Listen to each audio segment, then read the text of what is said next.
You're from the States, right? Yeah, I grew up in Los Angeles. Does that make you different than other people growing up there? You didn't have to move there like most of the people did. No, that's right. I'm really tired of all these foreigners coming in and messing up our, town. No, it's a great place to come from, actually. For me, being a musician, there's an awful lot of musical activity going on there now, probably more than ever.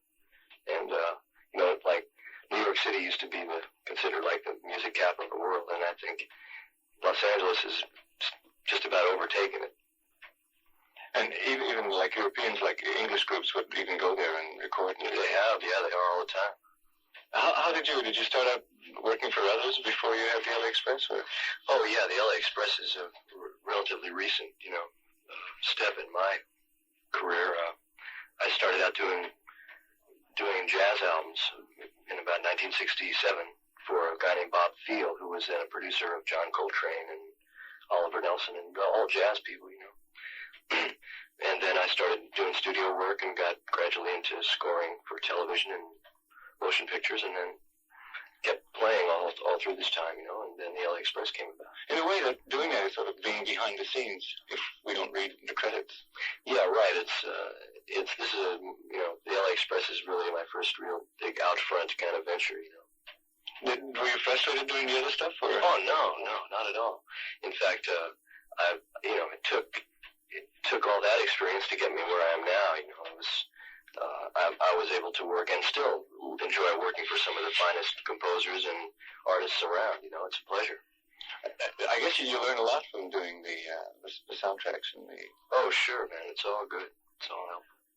But to us, it's music, and yet it doesn't mean anything, does it? What doesn't mean? Like soundtracks, making move while people are moving on stage or on the screen. You have to. Does it follow? Well, it's a different kind of challenge. It's in other words, I get my greatest enjoyment from making a scene in a picture, happen. Give it whatever it calls for musically, to give it that extra thing. That's a satisfaction I get. Whether people later on look at it and say, don't say it doesn't matter. That's fine, but it matters to me. Because in a way, it has to be there, and yet it can't be over the action. That's right, and that in itself is a form of musical challenge that I really enjoy. We just have the latest 45, which is actually from one of the movies, Fritz the Cat. Right. The 9 Lives of Fritz the Cat. Right. Mary Clayton joined you and sang. Yes, she did. Jump Back. Here we go.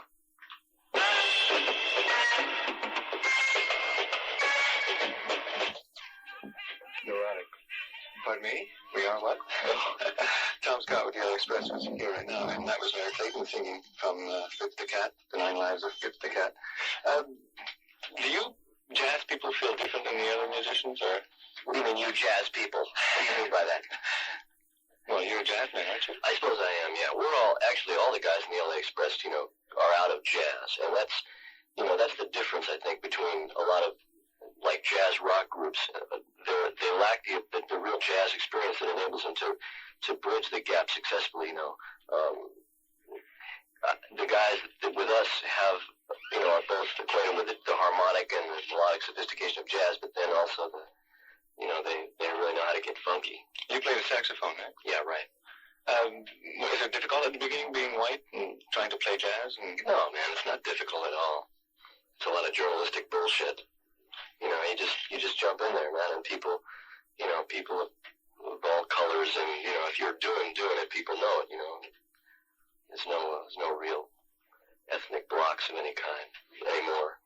Is jazz very well alive in Los Angeles, more than, or less probably than the East Coast, maybe? Well, jazz is going through so many changes now. When you're talking about jazz, there are guys who've been around for years. The Art Blakeys and the Horace Silvers and those people who will always, continue to work. It's just that now people, a lot more people. There's a lot more talk about jazz, and there's a few groups like I think ours is one, and I think maybe people like Billy Collin and those people are taking their knowledge of jazz but amalgamating it with rock, and I think that's really coming on strong, that whole area. From listening to your albums, when I heard you were doing this with Joni Mitchell, I was a bit surprised. I don't know whether other people were or not. What, that I was recording with Joni Mitchell? No, that you were going to do the show with her. Oh. Somehow it didn't seem to fit, or I don't know. I heard some people that saw the show, and it certainly does very well. Well, see, that's the thing. I guess it's hard for people to, it's convenient for a person to be able to be labeled, easily. And, like, those of us, and this is true for most of the guys in the LA Express, we work a lot of record dates with all kinds of people, man, from Bubblegum, David Cassidy and Wayne Newton and all that, to all the way over on the other side to really funky things. And I really enjoy that kind of a thing, And Joni's music, I really submerged myself in her music, and tried to just give it what would be best complimenting her, because like a lot of her tunes are so wordy, you really have to stay out of the way of those lyrics. And then again, it's just like film scoring. It's another kind of a challenge. You can do anything. You feel like you can do whatever needs to be done, but you want to do the best thing for this particular situation. As a matter of fact, in your first album you recorded Woodstock. That's how Joni and I met, actually. She heard that cut and asked me to come and play on her album, which at that time was For the Roses. So I worked on that, and then we became really good friends. And she came in one night at this club, the Baked Potato, where the LA Express was working, and heard us. And, she kind of approached me later on during a break and said, gee, do you think the band might want to play on a couple of tracks on my new album? And I said, well, I thought we could work something out, And so as it turned out, we did most of all the album. She probably needed you to, needed to change and something different behind. Well, I think it was, judging from the sales of the record, something was helpful in those terms. And I think I think the tour has really done a lot to bring Joni, give her a new kind of confidence as a performer. I think it's really hard to go out alone, just with a guitar and make it happen. And yet when you've got the extra support of a band behind you, I really think Joan has matured as a performer, as a live performer. I think she's much more confident, more poised, just much stronger on stage. Do you like touring? Oh yeah, it's great. Does it feel like the old days when we used to really go out and that was the only way for bands to go out and just tour the whole country in a bus? Oh no, we don't do that. Not anymore, of course. No, it's really very, very, very good living. They really take care of us really nicely. And I don't know. I haven't gone out at all. I haven't toured at all. I went out with Carole King last year. That's how I met Lou Adler, and that's how the LA Express was recorded. And then this tour with Joni, which started on January 18th, and then we were done in 1st of May. And then we left again about a week ago, and we're out for another 6 weeks. Angus, who used to work here, called me and said that he saw Robin Ford playing in Berkeley, and he had heard that he might be with you. And I guess he is. Oh yeah, right. He's fantastic. Just a kid too. Bugger. Did they ever tell you look like Elton John? Yeah, I've been told that occasionally. Can we hear some? I guess we can hear some of this LA Express from the second album. This is different than the Jump Back. Yeah, it's a lot different. This is the band, just the 5 of us. At that time, Joe Sample and Larry Carlton, who are now with the Crusaders on a full-time basis, but they were playing with our band at this time. And that was the original LA Express.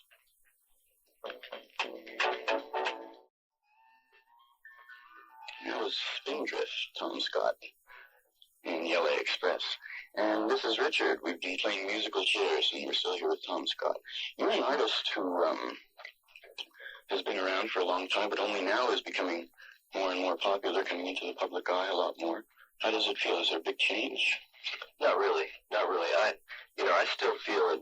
I have my job to do. I've got music to make, and every day it's like a new challenge. You feel like you've got to proceed and carry on, and that's really the best thing I can do. Do you see any changes in your music, either past or future, because of the success? No, not really. It's just in fact, the only time I can discern changes in my music is going back and looking at old things, but I don't know where the hell it's going to go from here or anything. I'm just caught up in whatever the force is, You've been doing a number of things recently.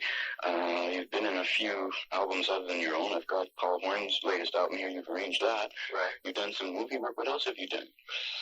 Well, I just arranged, just before we left, about 2 weeks ago, I did 7 songs, arranged 7 songs with Barbara Streisand. Mm-hmm. And that was really great. Was that from an upcoming album? Yeah, right, one called Butterfly. Mm-hmm. And what was, you did Saturday... Uptown Saturday night, right? Yeah. What did you do on that? Well, what did I do on it? Yeah. I composed all the music, the soundtrack. That's interesting. You know, I always wanted to ask somebody who composes music for a soundtrack like Simon and Garfunkel did it for The Graduate. And it's not something you've done before, is it? Well, yeah, I have been doing it for some years now, actually. Television work, mostly.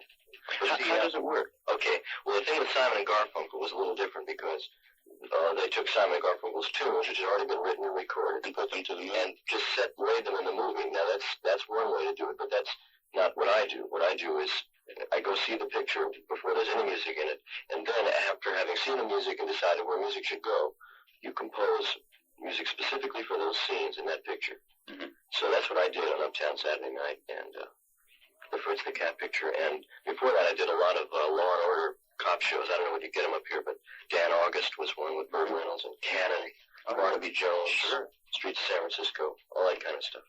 Man who's been around.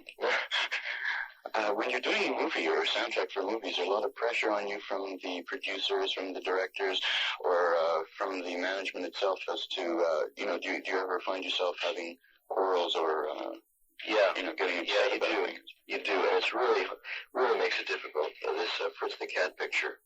Which one was it, the first one? No, the second one, The Nine Lives of Fritz the Cat, which, turned out to be kind of a stiff, actually, a bomb.